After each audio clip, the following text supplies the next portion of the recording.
Hello hi everyone. ఇప్పుడైతే double కా meet అయితే చేసుకుంటున్నామండి. ఈవినింగ్ స్నాక్ అయితే ముందుగా బ్రెడ్ స్లైడ్స్ని అయితే తీసుకోవాలి. తర్వాత బోడంబి కిస్మిస్ ఇంకా మస్క్ మిలన్ సీడ్స్ అయితే తీసుకోవాలి.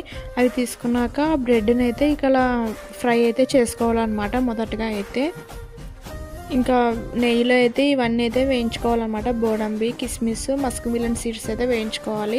ఇంకా అవి పక్కన పెట్టేసుకొని ఇంకా చక్కెర పాకానికి అయితే ప్రిపేర్ అయితే చేసుకోవాలండి. ఇక్కడ 1 గ్లాస్ అయితే వాటర్ అయితే పోసాము. తర్వాత అందులో అయితే షుగర్ అయితే వేసాము. షుగర్ కూడా తగినంత అయితే వేసామండి. ఇంకా అది పాకం బాగా మరిగేంత వరకు కాచుకోవాలన్నమాట. అందులో కొంచెం లైట్గా ఫుడ్ కలర్ అయితే వేసుకోవాలి.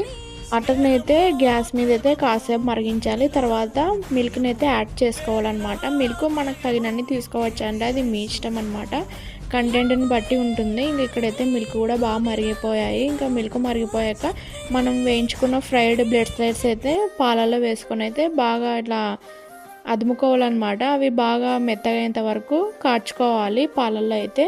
ఇంతే అండి డబల్ కా మీఠా ప్రాసెస్ అయితే. ఇంకా లాస్ట్లో అయితే కిస్మిస్ ఇంకా బోడంబి మస్క్ మిలన్ సీడ్స్ వేసుకొని కలుపుకోవాలి. ఇంకేంటండి మా ఇంట్లో ఇదేనండి ఈవినింగ్ స్నాక్ అయితే ఇది చేసుకున్నాం అనమాట. ఓకే, ఈ షార్ట్ నచ్చితే లైక్ చేయండి. ఓకే అందరికీ బాయ్.